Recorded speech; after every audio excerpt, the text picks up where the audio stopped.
नमस्कार, प्रणाम। हम उत्तम शर्मा अंबिका रिकॉर्डिंग स्टूडियो कुचायकोट से।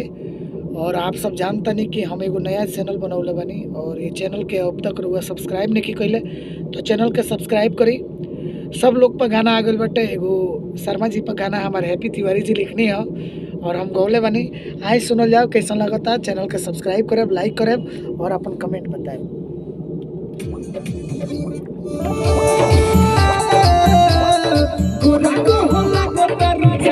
करे करो हसोली जालो, करे कसम टोली जालो, आगमन का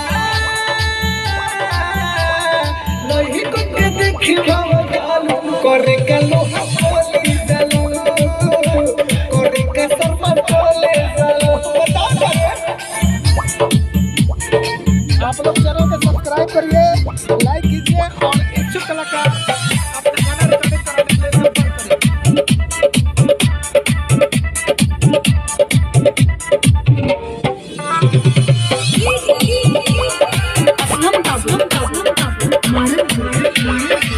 कोहेलू से पुटानी, कोहेलू जाने हम दुकानी, कटदारू से हमानी, बॉबी हो सब जाना तानी।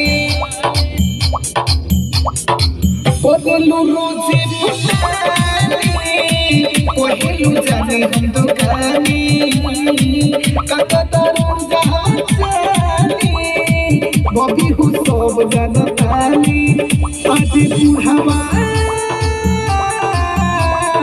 बुढ़ावा जवान से छुआल करे का लोग बोले जालो, करे के फरमान बोले जालो। ये गाना के ज़्यादा से ज़्यादा शेयर करिए और लाइक कीजिए। और नए कलाकार हैं तो अपना गाना रिकॉर्डिंग कराने के लिए संपर्क करें अंबिका रिकॉर्डिंग स्टूडियो कुचायकोट और दिए गए नंबर पे कॉल कर सकते हैं। और हमारे हैप्पी तिवारी जो गीतकार हैं और ये भी भाई हमारे गायक हैं, आप लोग भी हैप्पी तिवारी से जुड़िए, अंबिका रिकॉर्डिंग से जुड़िए और एक से काल मैटर पाइए और गाइए। और आपके आवाज़ में अगर दम है तो आपको हिट करने के लिए हम लोग भी मेहनत करेंगे। पब्लिक तो खैर देवता है ही कलाकार के लिए। आइए लास्ट अंतरा सुनते हैं। राइटर हैप्पी तिवारी धइल चाहे अगवारी, तारा चक्र में विश्वकर्मायो बनल बारे पुजारी। राइटर हैप्पी तिवारी धइल चाहे अगवारी, तारा चक्र में विश्वकर्मायो बनल बारे पुजारी। उत्तम शर्मा तो संगे चौमिखाली करे का लोग बोली जालो, करे का शर्मा टोली जालो। गुरा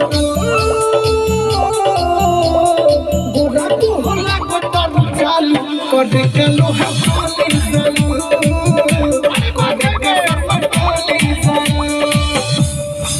ए भैया तो कोनो गलती हो लगे तो क्षमा करम लोगिन। ऐसे कि गीत है मनोरंजन है, सब लोग खातिर बैठे, सब लोग खातिर होके के चाहिए और आपन प्यार देम लोगिन और चैनल के सब्सक्राइब करे लोगिन।